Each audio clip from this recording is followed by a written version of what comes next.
বিগত 16 বছরে মানুষ কিভাবে আসলে অন্যায় অত্যাচার নিপীড়নের শিকার হয়েছে এবং কোন ঘটনাগুলোর প্রেক্ষাপটে এই অভ্যুত্থানটি সংগঠিত হয়েছে, মানুষ জীবনের মায়া না করে, রক্তের মায়া না করে, পরিবারের মায়া না করে রাজপথে নেমেছে এবং খুনি হাসিনার পতন হয়েছে, এই প্রেক্ষাপটগুলো এবং এই যে মানুষ রাজপথে নেমেছে,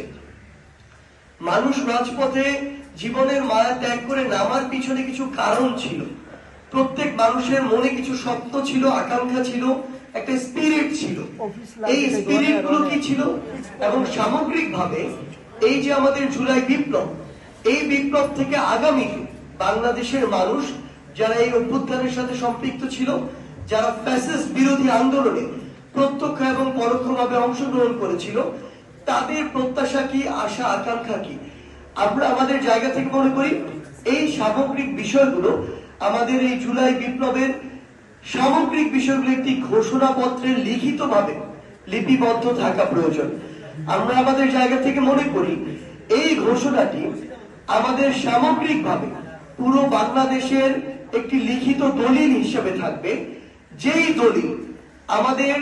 নতুন করে যে স্বপ্নগুলো সেই স্বপ্নগুলোকে ধারণ করবে, যেই দলিল আমাদের বিগত সিস্টেমগুলোকে রিজেক্ট করবে, নতুন যে সিস্টেমগুলো আমরা প্রত্যাশা করি সেগুলোকে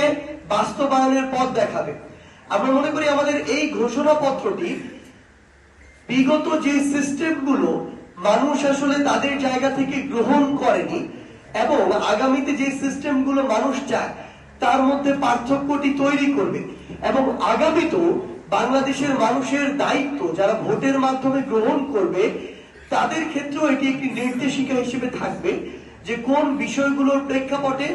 এই 24-এর বিপ্লবটি হয়েছে, কোন বিষয়টির প্রেক্ষাপটে এই 24-এর বিপ্লবের পরবর্তী নতুন আশা আকাঙ্ক্ষাগুলো তৈরি হয়েছে এবং মানুষ কি চায়।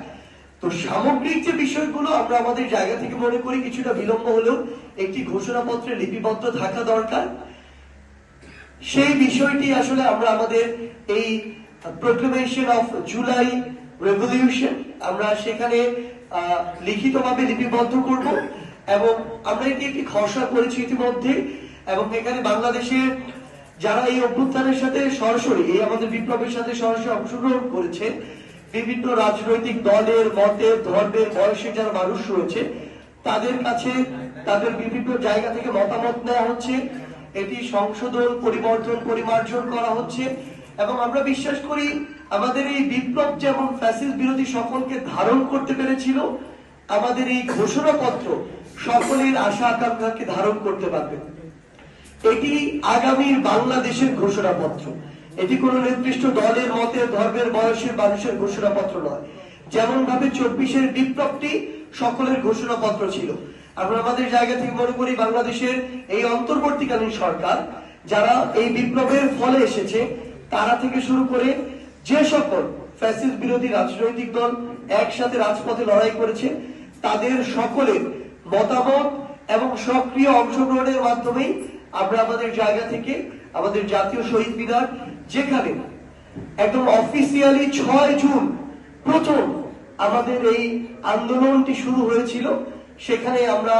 1 ডিসেম্বর আমাদের জায়গা থেকে এই ঘোষণাপত্রটি একসাথে আমরা ঘোষণা করার একটি প্রস্তুতি নিচ্ছি।